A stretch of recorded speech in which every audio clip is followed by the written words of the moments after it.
She was warned. The paralyzed boy in the corner doesn't exist. Don't look at him. Don't acknowledge him. And never touch him. But Gwen watched him fall from his wheelchair and lie broken on the marble while 300 vampires danced past his body, and something inside her snapped. As she ran across the ballroom floor and gathered the prince into her arms, his eyes locked onto hers with desperate recognition. His fingers twitched against her skin, and she understood with horrifying clarity. He'd been fully conscious and abandoned for 10 years, and she'd just triggered something ancient that would either save him or destroy them both. Bloodmore Castle rose from the frozen valley like a monument to sorrow, its black stone towers piercing the perpetual twilight, a fortress carved from obsidian and ancient grief wrapped in mist that clung to the walls like mourning veils. Inside, the grand ballroom pulsed beneath 1,000 crimson candles, each flame casting shadows that danced across polished floors dark as spilled ink. It was the night of the winter's blood ball, an annual gathering where vampire nobility came to waltz, to whisper, and to pretend the castle's greatest tragedy had never happened. Welcome back, my beautiful family and friends. If you're hooked in and you're ready to enjoy this story, click subscribe and let me know in the comments where you're watching from, because tomorrow I will be giving you another story just as powerful as this one, and you don't want to miss it. Gwen Barlin smoothed the front of her simple black uniform, her calloused fingers trembling slightly as she gripped the silver serving tray like a shield. First day in service. The head steward, a gaunt vampire named Corwin, had been brutally clear. Keep your eyes on the floor, girl. Serve in silence. And whatever you do, do not acknowledge the prince. Prince Bennet does not exist in this court. Do you understand me? Nothing could have prepared her for this. The cold elegance, the predatory grace of creatures who moved like smoke and smiled like sharpened blades. She wove through the crowd with goblets of wine dark as blood, her human heartbeat a thunder among the stillness of the undead. There was a scent of night-blooming jasmine in the air, sweet and heavy. But beneath it, something colder. Something abandoned. Then she saw him. Near the shadow of a marble column, almost swallowed by the flickering darkness and swirling gowns, a figure sat perfectly motionless. He was positioned in a sleek black wheelchair, dressed in fine clothes that hung on his thin frame like silk draped over a ghost. A young man, no, a boy still, really, with dark hair that fell across a pale face tilted at an unnatural angle. His hands lay limp in his lap, fingers curved but lifeless. His eyes, dark and fathomless, stared straight ahead at the dancers, unblinking, unbearably aware. No one else looked at him. Not once. Gwen's brow furrowed. She watched as nobles swept past in jewel-toned gowns and midnight suits, their laughter sharp as crystal, their movements deliberate arcs that curved around the prince as though he were a piece of furniture. A decoration. A shadow that happened to wear a crown. She leaned toward an older human servant refilling decanters at the side table. "Excuse me," Gwen whispered. "Who is that?" The woman's face went pale, her voice dropping to a warning hiss. "Prince Bennet. The king's son. Don't go near him. He's been like that for 10 years, cursed, they say. He doesn't move. Doesn't speak. And the king." She glanced toward the throne where a towering figure sat draped in darkness. "The king doesn't want him seen. It's forbidden. Do you understand? Forbidden." Gwen said nothing, but her chest tightened with a familiar ache, the same one she'd felt every time someone had looked through her younger brother as if his wheelchair made him invisible. She returned to her duties, but her gaze kept drifting back to that shadowed corner, to the prince, to the cruel silence that wrapped around him like chains. When the music swelled, a waltz both haunting and beautiful, the courtiers swept onto the dance floor in a choreographed wave of silk and power. Gwen paused at the edge of the crowd, her tray now empty. Prince Bennet still hadn't moved. And then it happened. His body began to slide forward. Slowly. Inevitably. His head lolled, his torso tilted, and gravity pulled him down like a marionette with severed strings. His shoulder struck the armrest of the wheelchair. His body crumpled. And then Prince Bennet collapsed to the floor in a heap of fine clothes and fragile limbs, his face pressed against the cold marble. The orchestra played on. The dancers spun, their skirts billowing like dark flowers. Not a single person stopped. Not a single vampire turned. Gwen's breath caught in her throat. Her vision tunneled. The tray slipped from her hands and crashed to the floor, silver goblets clattering like bells in a graveyard. Then she ran. Her shoes whispered urgently against polished stone as she crossed the ballroom floor. The air grew colder as she approached, as though even warmth had abandoned him. She dropped to her knees beside Prince Bennet's crumpled form, her hands hovering for just a heartbeat, forbidden, forbidden, forbidden, before she slid her arms beneath him. He was light, too light, as if grief itself had hollowed him out. Gwen lifted him carefully, cradling his head against her chest, her arms wrapping around him as if he were made of moonlight and broken promises. His body was limp but warm. Alive. She adjusted her hold, tucking him close the way she'd held her brother 1,000 times before, and whispered, "I've got you." His eyes, those dark, aware, unbearably lonely eyes, shifted, locked onto hers. And the ballroom stilled. Not the music, not the candles, but everything else. The violins faltered. The dancers froze mid-step. A silence spread like ice across water, cold and sharp and absolute. Every crimson eye in the room turned toward her. Toward them. Toward the forbidden act unfolding in the center of the ballroom floor. From the shadows near the throne, a figure rose. King Ser Gareth stood slowly, his towering form draped in black armor and ancient power, his crimson eyes burning with an emotion Gwen couldn't name. Fury. Shock. Something deeper. Something that looked almost like pain. He descended the dais with lethal grace, his footsteps silent but inevitable, and the crowd parted like water before a blade. Gwen's arms tightened around Prince Bennet. Her heart hammered. Her breath came shallow and fast. But she didn't let go. She met the Vampire King's gaze and held it. And in her arms, for the first time in 10 years, Prince Bennet's fingers twitched. Just once. But enough. King Ser Gareth moved through the frozen crowd like death itself, each step measured and silent, his presence a pressure that made the candle flames bow and flicker. The hem of his long black coat swept across the marble floor with a whisper that sounded like a warning. His face was carved from shadow and old stone, beautiful in the way a sword is beautiful, sharp, cold, made for cutting. Those crimson eyes never left Gwen, burning with an intensity that made her bones ache. The courtiers shrank back, their jeweled gowns rustling like frightened birds. Even the orchestra had gone utterly still, violins clutched against chests, bows trembling in midair. Gwen's arms tightened around Prince Bennet. She could feel his heartbeat against her own, faint, rapid, alive. Her breath came in shallow gasps, her vision narrowing to the towering figure approaching, but she did not move. Could not move. Would not. The king stopped 3 paces away. Up close, he was impossibly tall, impossibly ancient. Power radiated from him like cold light, and when he spoke, his voice was a blade wrapped in frost. "You dare touch the prince?" The words fell like stones into still water. Several nobles gasped. A woman near the refreshment table swayed as if she might faint. Gwen's throat closed. Her pulse hammered in her ears.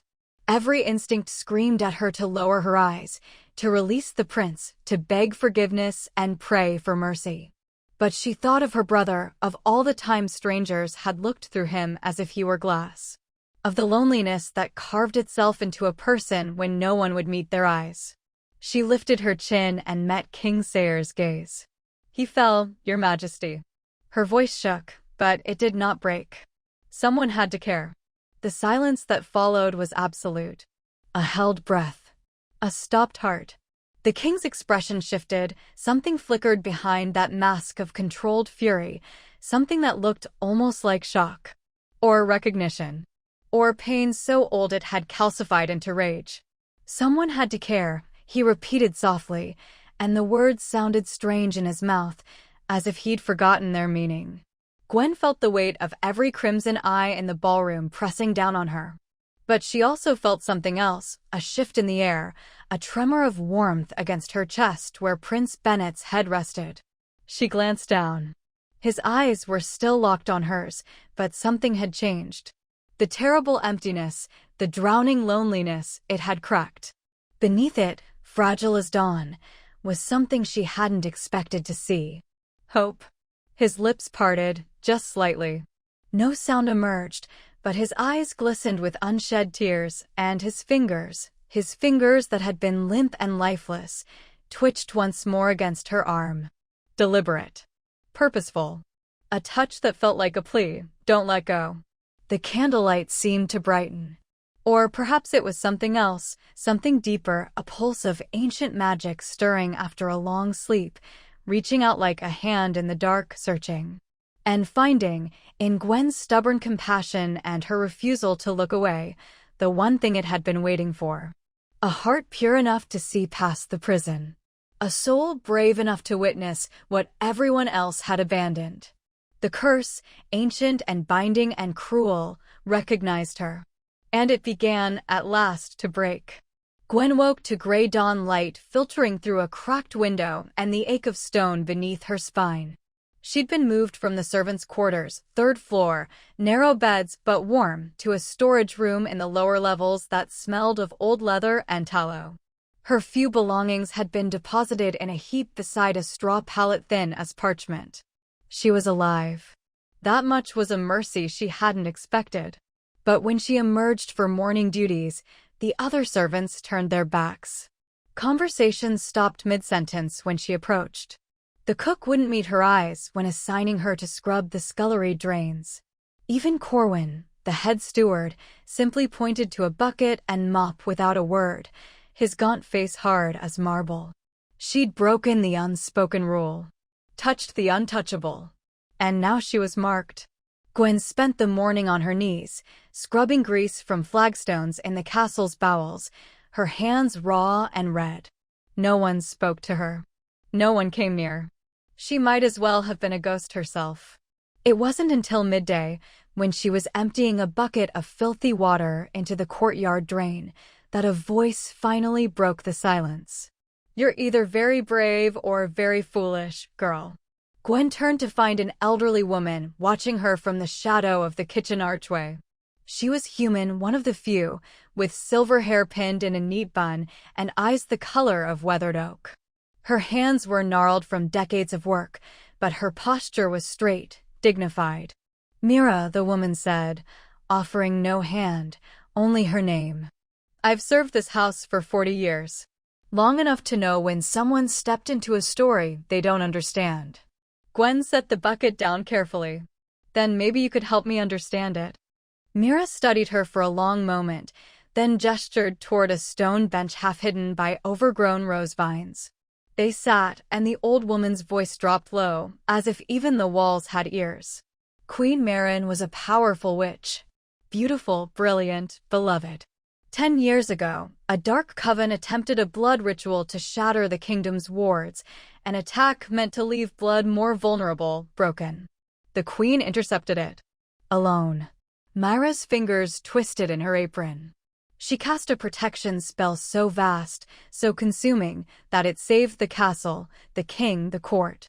But it cost her everything. Gwen's throat tightened. And Prince Bennet? He was 8 years old. He was with her when the spell ignited. The magical backlash struck him like lightning. His body stopped responding. No injury the physicians could see, no wound to heal. Just stillness. Myra's voice cracked. But the physicians whisper, late at night when they think no one listens, that his mind is whole, intact, trapped inside a body that won't obey, aware of every moment, every year, every silence. The horror of it settled over Gwen like a shroud.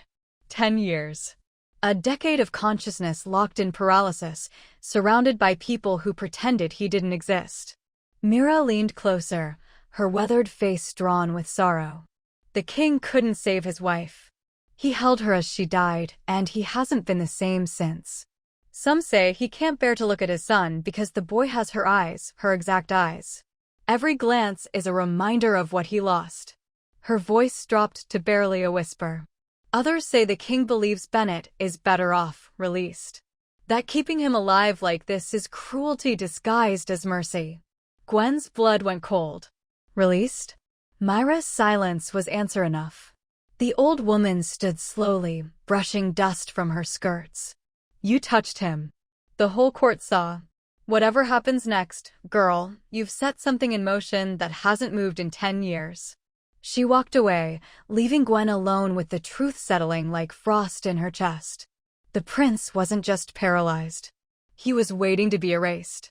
The next morning, Corwin handed Gwen a ring of iron keys without looking at her. The prince's chambers. East Tower. 3rd level. You'll clean them daily from now on. It wasn't a promotion. It was a punishment. The other maids exchanged glances, half pity, half relief that it wasn't them. Gwen climbed the winding stone stairs, her footsteps echoing in the silence. The East Tower was colder than the rest of the castle, as if warmth itself had given up trying to reach it. She unlocked the heavy door and stepped inside. The chamber was vast and empty.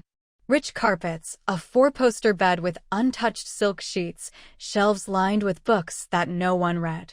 Dust motes drifted through shafts of pale morning light. And there, positioned beside a tall arched window, sat Prince Bennet in his wheelchair. He was alone. Completely alone. His head was tilted toward the glass, and Gwen realized with a start that his eyes were moving, tracking something outside with an intensity that made her chest ache. She crossed quietly to the window and looked out. A flock of starlings wheeled and dipped through the gray sky, their flight a language of freedom and motion. Bennet's eyes followed every arc, every turn, with desperate hunger. Gwen set down her cleaning supplies. Her hands trembled slightly as she pulled a stool beside his wheelchair, careful not to startle him. "Hello," she said softly. "It's Gwen." From the ballroom. No response. But his eyes shifted, just slightly, toward her. She swallowed.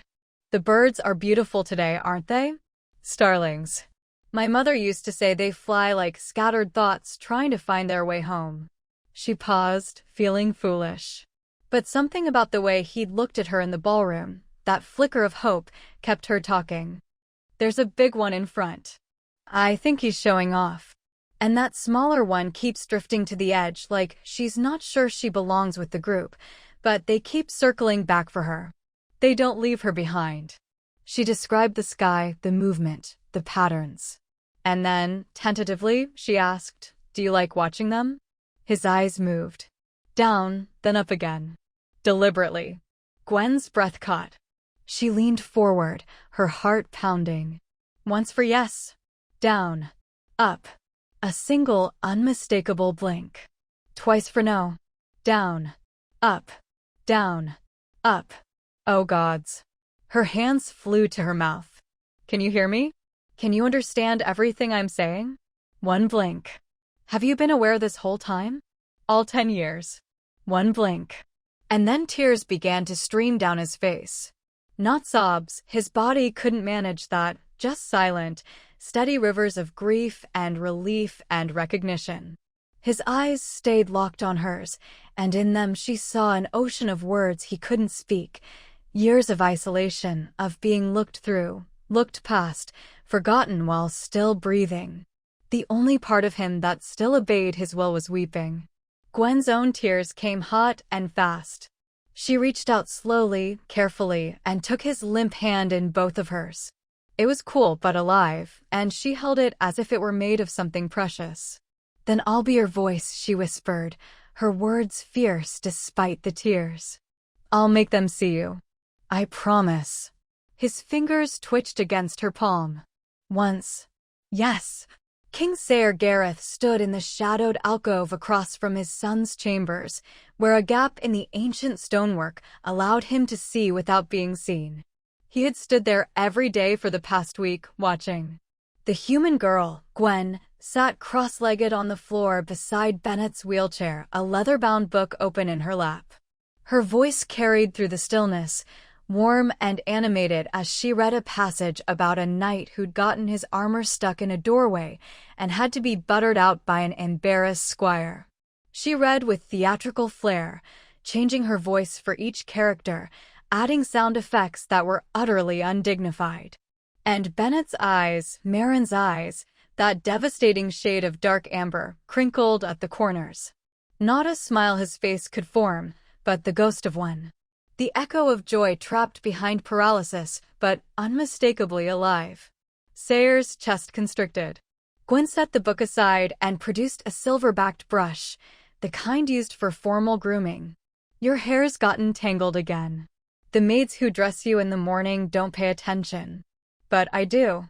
She moved behind the wheelchair and began to brush with careful, gentle strokes, narrating as she worked. Oh, and you should have heard what happened in the kitchens this morning. Lord Varen's visiting nephew tried to compel the cook into making him blood pudding at 3 in the morning, but Cook Marjorie is 150 years old and immune to compulsion, so she chased him out with a ladle. A ladle, Bennet. The dignified lord's nephew, fleeing in his nightshirt. The corners of Bennet's eyes crinkled again. Sayer's hands clenched against the cold stone. Fury warred with something more painful, a recognition that scraped against his ribs like broken glass. This slip of a human girl, this maid who'd been here barely a fortnight, gave his son what he himself had failed to provide for 10 years. Presence. Attention. The simple, radical dignity of being seen. She spoke to Bennet as if he were a person. Not a tragedy. Not a curse. Not a reminder of failure or a monument to grief. Just Bennet. When had Sayer last done that? The memory surfaced unbidden, visceral as a wound reopening. Marin in his arms, her body broken by the spell that had saved them all, her witch-light eyes dimming. She'd gripped his hand with failing strength and whispered through blood-stained lips. Promise me you'll see him, Sayer. Really see him. He'll need you to believe in him when no one else will. He'd promised. Of course he'd promised. He'd thought she meant to protect him. Keep him safe. Ensure he was fed, clothed, kept in the finest chambers with the best physicians. But that wasn't what she'd meant at all. She'd meant to see him. Look at him. Be present with him. Believe he was still whole, still worthy, still there behind the prison of his frozen body. And Sayer had failed. Every single day for 10 years, he had failed. Because looking at Bennet meant seeing Marin's eyes looking back. Meant confronting the truth that he had saved neither of them. Meant admitting that his grief mattered more to him than his son's suffering. In the chamber beyond, Gwen finished brushing Bennet's hair and came around to face him, taking his hand the way she always did now. Tomorrow I'll bring you the scandalous poetry collection from the library, she said with a conspiratorial grin. The one they don't think servants know about. One blink. Yes. And Sayer, ancient king of vampires, lord of Bloodmoor, stood in the shadows and felt something he hadn't allowed himself to feel in a decade. Shame. The storm struck at midnight. Thunder cracked like the sky splitting open, and rain lashed against the tower windows in sheets. Gwen had fallen asleep in the chair beside Bennet's bed, another rule broken, another punishment she'd face in the morning, when the first convulsion jolted her awake. Bennet's body arched violently, his back lifting off the mattress. His eyes rolled back until only the whites showed, and dark veins spread across his skin like cracks in porcelain, black as ink and pulsing with a sickly light. Bennet. Gwen lunged forward, her hands finding his shoulders. His body thrashed, the first uncontrolled movement she'd seen from him, and the wrongness of it made her stomach turn. The door burst open. Corwin stood silhouetted in the hallway, his face pale. Get away from him. No. No. Gwen threw herself across Bennet's chest, pinning him as another convulsion racked his frame. "I won't leave him. You stupid girl, you'll be." But Gwen had already pressed her palm to Bennet's forehead. The vision slammed into her like a breaking wave. She saw Queen Maren, radiant and terrible, her hands wreathed in silver fire as she wove a spell of impossible complexity. Threads of light wrapped around a small boy's body, Bennet, 8 years old and screaming, binding his soul to his flesh even as darkness tried to rip them apart. Maren's voice echoed through the memory. "I bind you to life, my son. Hold on. Someone will come. Someone will see you." But beneath the silver threads, Gwen saw something else. A creeping darkness, patient and hungry, gnawing at the spell's foundation like rotten wood. And it was growing, feeding on something. On absence. On silence. On the slow, terrible certainty that no one was coming. The vision shattered. Gwen gasped, her hand still pressed to Bennet's clammy forehead. The convulsions had stopped, but the dark veins remained, writhing beneath his skin. Footsteps echoed in the hallway. A tall figure in midnight robes swept into the room, court sorcerer Aldrich, his silver hair wild, his eyes glowing with arcane sight. He raised one hand, and pale light emanated from his palm, washing over Bennet's body. His expression darkened. "The Queen's protection spell is failing," he said, his voice grim. "The dark magic that killed her is trying to finish what it started 10 years ago. Can you stop it?" Gwen demanded, her voice raw. Aldrich's jaw tightened. "Not while it continues to feed." "Feed on what?" "Grief. Abandonment. Isolation." The sorcerer's eyes met hers. "Every day the prince is forgotten. Every moment he is unseen, the curse grows stronger. It was designed to feed on loneliness, and this castle has given it a feast." A presence filled the doorway. King Sayre stood framed in shadow and stormlight, his crimson eyes fixed on his son's convulsing form. Gwen rose to her feet, trembling with exhaustion and fury. She met the king's gaze without flinching. "You're killing him." Her voice cut through the thunder. "Every day you pretend he doesn't exist. You're giving that curse exactly what it needs to take him from you." The king's expression didn't change, but something in his eyes, ancient, terrible, broken, finally cracked. "I know," he whispered. The summons came an hour after dawn. A sealed letter slipped under Gwen's door, written in elegant script on heavy parchment. Throne room. Midnight. Come alone. No signature. None needed. Gwen spent the day hollow and numb, going through the motions of her duties. The other servants avoided her eyes.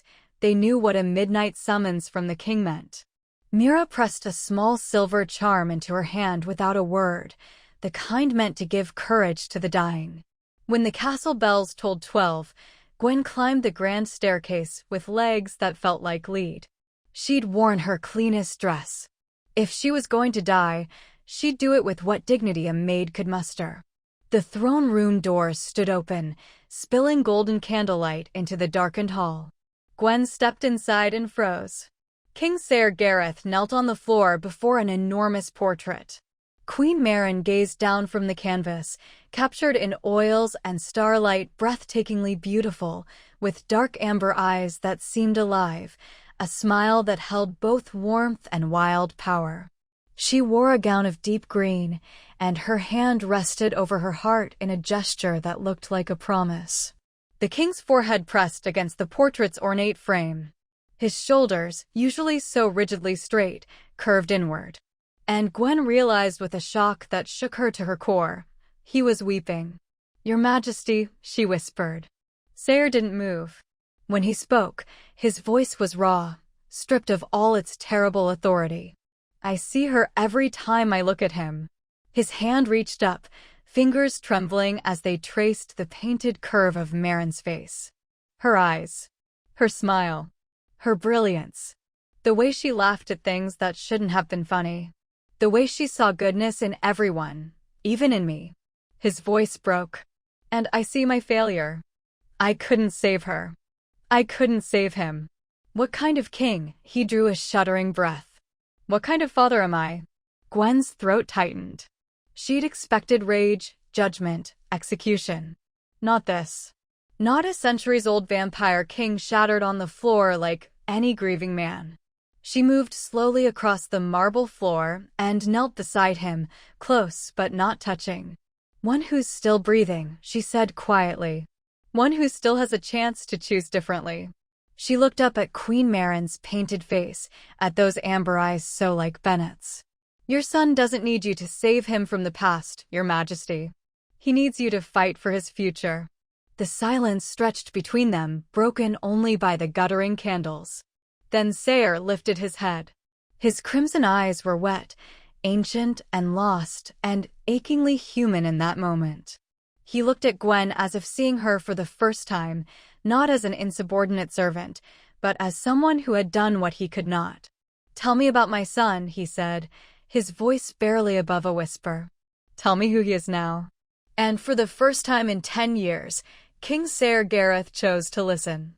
The night of the Crimson Ascension came wrapped in ceremony and silence. The ballroom had been transformed into a temple of death, thousands of white candles burning in silver holders, their flames casting ghostly light across walls draped in black silk.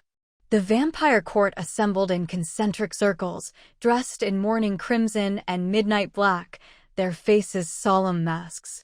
At the center of the room stood an altar of polished obsidian, and upon it a ceremonial bier. Gwen watched from behind a marble column, her heart a caged bird beating against her ribs. They'd barred her from the ceremony, confined her to the servants' wing, but she'd slipped past the guards with Myra's help. Now she stood frozen as Bennet was carried into the ballroom by 4 vampire pallbearers, his body draped in burial silks of pure white that made him look already dead. They laid him on the bier with terrible gentleness. His eyes were open, staring at the vaulted ceiling, and Gwen could see from across the room that he was aware.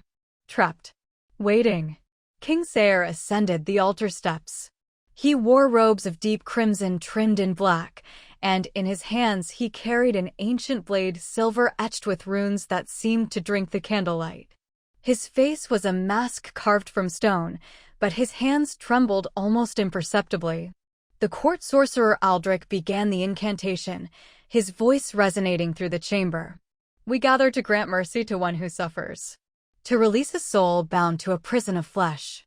To honor sacrifice with the gift of peace. No. No. Gwen's body moved before her mind caught up. She broke from behind the column and ran, her footsteps echoing like gunshots across the marble.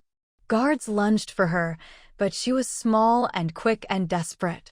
She dodged hands that grasped for her dress, ducked under an outstretched arm, and reached the bier just as King Sayre raised the blade. She threw herself across Bennet's body, her arms sliding beneath him, lifting him from the white silk into her embrace. His head lolled against her shoulder, and she held him tight, turning to face the assembled court with tears streaming down her face. No, she said, her voice ringing clear and defiant through the sacred silence. I won't let you.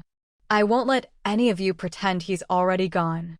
Gasps rippled through the crowd. Guards moved forward, but King Sayre raised one hand, stopping them. Gwen turned to face him fully, Bennet cradled against her chest like something precious and unbreakable. She met the Vampire King's crimson eyes and saw in them the same terrible choice she'd seen that night in the throne room. Look at him, she said, her voice breaking but fierce. Really look. He's not a curse. He's not a reminder of what you lost. She held Bennet closer, felt his heartbeat against hers. He's your son, and he's been waiting for you. He's been waiting for 10 years for you to see him. For you to choose him. The blade trembled in King Sayre's hand. He's still here, Gwen whispered. But you have to choose. Right now. Her memory or his life. The past or the future. The king's ancient composure finally, completely shattered. And the blade fell from his hands, clattering against the obsidian altar like a bell tolling the end of grief's long reign. The blade struck the obsidian floor with a sound like a final exhale, the ancient metal ringing once before falling silent. King Sayer stepped down from the altar, each movement slow and deliberate, as if he were learning to walk through a world he'd refused to see for a decade. The court held its collective breath. He crossed to where Gwen stood trembling, Bennet cradled in her arms. And for the first time in 10 years, King Sayer Gareth looked into his son's eyes. Not through them. Not past them. Into them. Bennet's dark amber gaze, Merrin's gaze, met his father's, and in that look was everything: loneliness, longing, grief, hope, and a question that had waited a decade to be answered. "Do you see me?" Sayer's knees buckled. He sank to the floor before them, ancient and powerful and utterly undone. "Forgive me," he whispered, reaching up to cradle Bennet's face in both hands. His thumbs traced his son's cheekbones with devastating tenderness. "I was afraid. So afraid that loving you meant betraying her memory. That seeing you meant accepting she was gone." His voice broke. "But she gave you to me. And I've wasted 10 years of the gift." He closed his eyes and began to speak in the old tongue, words of power that hummed through the air like plucked strings. Silver light began to emanate from his palms, spreading across Bennet's skin in luminous threads that matched the protection spell Merrin had woven a decade before. But this light was different. Warmer. It pulsed with the ancient vitality that made King Sayer one of the oldest living vampires, centuries of power, of life force, of existence itself. And he poured it all into his son. The dark veins beneath Bennet's skin writhed and shrieked, a sound only those with magical sight could hear. The creeping curse recoiled from the onslaught of light, its foundation of grief and abandonment crumbling as love, true, sacrificial, chosen love, flooded the spaces where loneliness had festered. The ballroom blazed. Candles flared white-hot. The obsidian altar cracked down its center with a sound like thunder. And Bennet's fingers twitched. The movement was small, barely perceptible, but Gwen felt it against her arm. Then his hand lifted, trembling, uncertain, fighting against a decade of stillness, and rose until his palm pressed against his father's face. King Sayer inhaled sharply, his eyes flying open. Bennet's lips parted. His throat worked, muscles remembering how to shape sound. And then, in a voice like rusted hinges opening after years of disuse, fragile and broken and unbearably beautiful, he spoke. "Father." Sayer's tears fell freely now, crimson streaking down his pale face. "I forgive you." The silver light exploded outward in a wave that swept through the ballroom, extinguishing every candle and plunging them into darkness. For one heartbeat, too, there was only silence and shadow. Then the candles reignited all at once, warm and golden. And in the center of the ballroom, King Sayer Gareth held his son for the first time in 10 years, while Gwen knelt beside them both, her hand resting on Bennet's shoulder. The curse shattered like glass. And the three of them, king, prince, and maid, wept together as the court watched in stunned, reverent silence. The healing came slowly, like spring after endless winter. First, Bennet's fingers learned to curl and release, hours of practice to lift a spoon, to hold a pen. Then his arms, trembling with effort as he pushed himself upright. Then, with agonizing patience and Gwen's steady hands supporting him, his legs remembered how to bear weight. He fell often.